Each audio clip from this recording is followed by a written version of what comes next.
ईमानदार किसान हरि प्रसाद। एक छोटा सा गांव और उसमें रहने वाला एक साधारण किसान हरि प्रसाद। उसके पास न तो बहुत ज्यादा जमीन थी और न ही कोई रसूख, लेकिन पूरा गांव उसे एक ही नाम से पहचानता था, ईमानदार हरि। हरि प्रसाद के पास कुल 3 बीघा जमीन थी, जिसे वो पसीने से सींचता और अपने परिवार का गुजारा करता था। मेहनत और परिवार। हरि प्रसाद के छोटे से संसार में उसकी पत्नी सीता, बेटा मोहन और बेटी गौरी थे। परिवार छोटा था, मगर जिम्मेदारियों का बोझ बड़ा था। इसके बावजूद हरि प्रसाद के चेहरे पर कभी शिकन नहीं दिखती थी। वो रोज सूरज की पहली किरण से पहले अपने बैलों के साथ खेतों की ओर निकल पड़ता और शाम ढले ही घर लौटता। उसकी मेहनत की खुशबू उसके अनाज में साफ झलकती थी। ईमानदारी की कसौटी।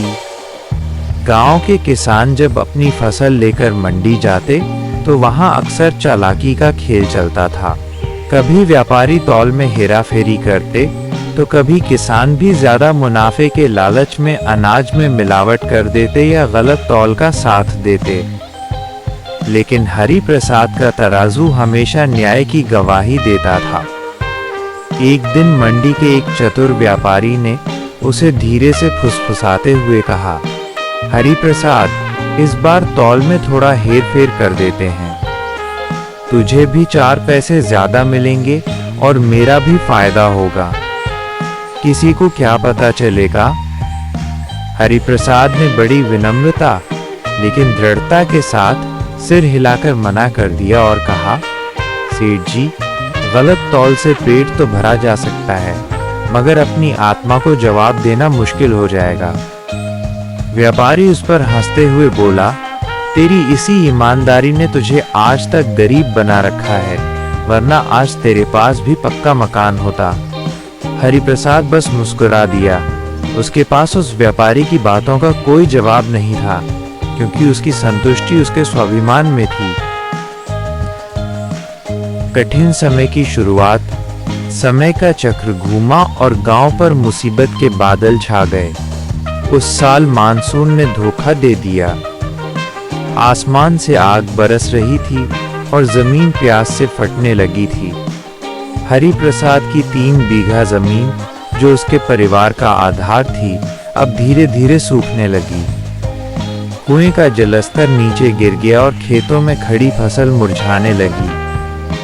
घर में रखा अनाज खत्म होने लगा था और बच्चों की फीस भरने के भी लाले पड़ गए थे। गांव के दूसरे लोग अपनी जमा पूंजी के दम पर गुजारा कर रहे थे, लेकिन हरि प्रसाद के पास तो सिर्फ उसकी ईमानदारी और मेहनत की कमाई थी। घर की स्थिति और भी खराब होती जा रही थी। एक शाम जब वो घर लौटा तो देखा कि रसोई में धुआं नहीं उठ रहा था।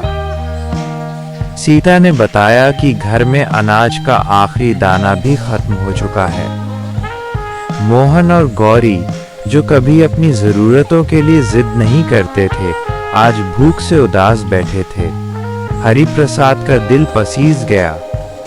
उसने अपनी पुरानी साइकिल उठाई और शहर की ओर निकल पड़ा ताकि कुछ काम ढूंढ सके। लेकिन सूखे की मार हर जगह थी, काम मिलना नामुमकिन लग रहा था। ईमानदारी की परीक्षा।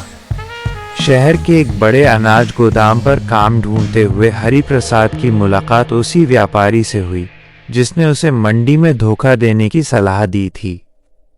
व्यापारी ने उसे देखते ही पहचान लिया और तंज कसते हुए बोला, क्यों हरि प्रसाद, आ गई न मेरी बात याद? अगर उस दिन मेरी बात मान ली होती तो आज दर दर न भटकना पड़ता। हरि प्रसाद ने नीची नजरों से कहा, तारांकन सेठ जी, वक्त बुरा है, नियत नहीं। अगर कोई मजदूरी हो तो दे दीजिए।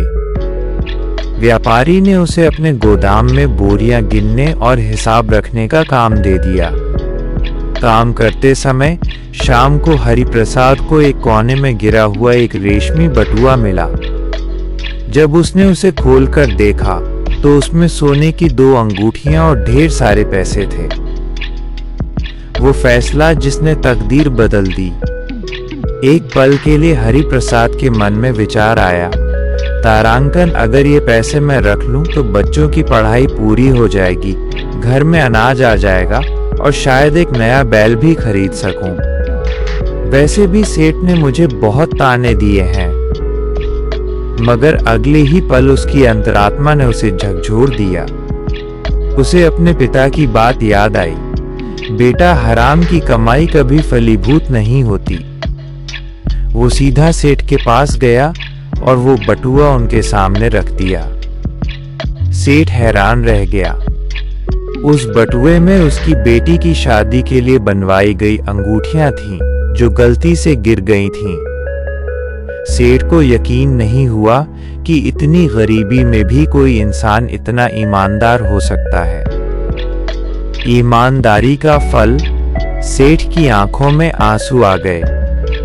उसने कहा, तारांकन हरिप्रसाद, मैंने आज तक सिर्फ पैसा कमाया है, पर तुमने इंसानियत कमाई है।